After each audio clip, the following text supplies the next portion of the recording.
CBCID வளையத்தில் நயினார் சிக்கும் பாஜகவின் முக்கிய புள்ளி. என்ன நடக்குது நயினார் நாகேந்திரன் வழக்குல?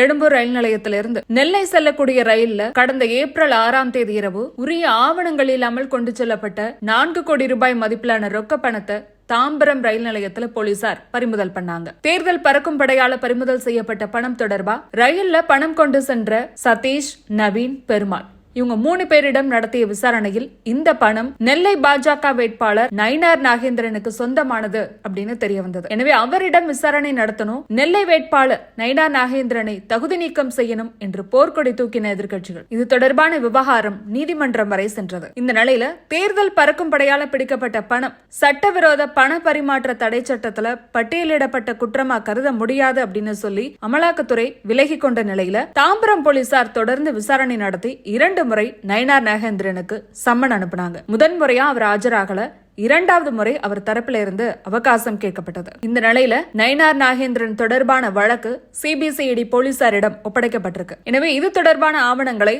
தாம்பரம் காவல் நிலைய போலீசார் சிபிசிஐடி போலீசாரிடம் ஒப்படைச்சிருக்காங்க. ஏற்கனவே தாம்பரம் போலீசாரிடம் சிக்கிய சதீஷ், நவீன், பெருமாள் இவங்க 3 பேரும் கொடுத்த வாக்குமூலத்தின் அடிப்படையில தான் நயினாருக்கு சம்மன் அனுப்பியது தாம்பரம் போலீஸ். இந்த நிலையில இந்த விவகாரத்தை தற்போது சிபிசிஐடி கையில் எடுத்து இந்த 3 பேரிடம் தன்னுடைய விசாரணையை தொடங்குகிறது சிபிசிஐடி. இவர்களிடம் விசாரணை நடத்திய பிறகு கிடைக்கக்கூடிய தகவல் அடிப்படையில நயினாருக்கு சம்மன் அனுப்பி சிபிசிஐடி நயினாரிடம் விசாரணையை தொடங்கும் அப்படிங்கிறாங்க. நயினார் நாகேந்திரன் பண விவகாரம் தொடர்பா தாம்பரம் போலீஸ் விசாரிக்கும் போதே இந்த விசாரணை தொடர்பா முதலமைச்சருக்கு அறிக்கை சென்று கொண்டிருந்ததால் விசாரணை வேகம் எடுக்கும் என சொல்லப்பட்ட நிலையில தற்போது இந்த வழக்கு சிபிசிஐடிக்கு மாற்றம் செய்யப்பட்டிருக்கு. அந்த வகையில சிபிசிஐடி வளையத்திற்குள் வந்திருக்கிறார் நயினார் நாகேந்திரன். நயினாரிடம் விசாரணை நடத்தக்கூடிய சமயம் இந்த வழக்கு சம்பந்தமா பாஜகவின் முக்கிய புள்ளி ஒருவரும் இதுல சிக்க வாய்ப்பு இருப்பதா சொல்லப்படுது. அண்ணாமலைக்கு பிறகு பாஜகவின் மாநில தலைவர் ரேஸ்ல இருப்பவர் நயினார் தான். அதே சமயம் நெல்லையில தான் வெற்றி பெறும் பட்சத்தில்